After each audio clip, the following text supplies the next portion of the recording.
Catherine Bernardo, alam na tadyang magtatagumpay siya sa kanyang hangarin sa pagmamahal para kay Alden Richards. Yes, sabi nga ng dalaga na ito na umano ang kaligayahang kanyang nararamdaman at ninanais ng aktres na may pagpapatuloy ang lahat ng ito. Kahit marami ang ayaw sa kanilang relasyon, masasabi ng dalaga na sadyang tuluyan umano siya magtatagumpay sa ayaw at kagustuhan ng mga bashers. Gagawin pa rin niya ang lahat upang sa ganun ay magkaroon ng walang hanggang kaligayahan sa kanilang mga puso. Never na magtatagumpay ang kabiguan, lalo na si Alden Richards ay porsigido na pakasalan at ibigay ang 100% pag-ibig para sa dalaga.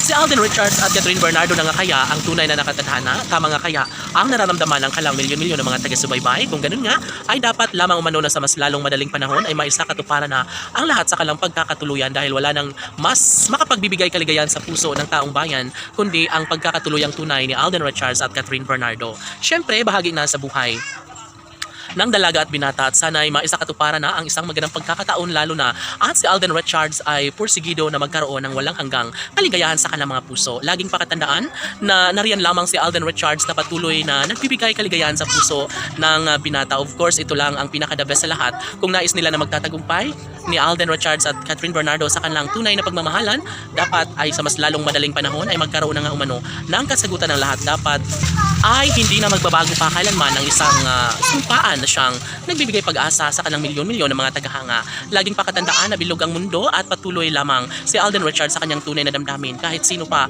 ang tatanungin kung talagang si Alden Richards nga ang tunay na nakatadhana para sa dalaga, malaki ang posibilidad na magkaroon ng walang hanggang kaligayahan sa kanilang mga puso.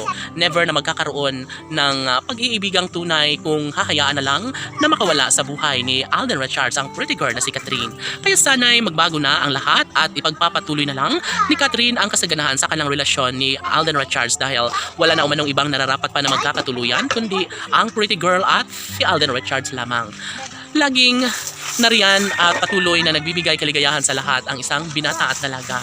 Kaya nararapat lamang na mabuo na ang sariling pamilya na kanilang pinangarap, pinakahinangad na noon pa may ito na ang magbibigay kaligayahan sa taong bayan. Nasa isip ni Alden Richards na siya ay tuluyang magtatagumpay at hindi na magbabago pa ang isang pagtitingin ng nagbibigay kasiyahan sa puso ni Alden at Catherine. Sabi nga ng dalaga na deserve umano nila ang lumigaya dahil nga si Catherine Bernardo ay nararapat lamang na magkaroon ng walang hanggang kaligayahan sa puso kasama ang gwapong aktor no, na si Alden Richards. Of course, si Alden at Catherine lamang umano ang tunay na nakapagbibigay kaligayahan sa kanilang mga puso at never na magtatagumpay ang isang pag-ibig lalo na at hanggang ngayon ay patuloy lamang na ibahagi at mapatunayan sa taong bayan sadyang mahalaga pa rin ang isang pag-ibig na nagbibigay kasiyahan sa puso, hindi lamang kay Alden Richards at Catherine Bernardo, maging sa taong bayan. Laban!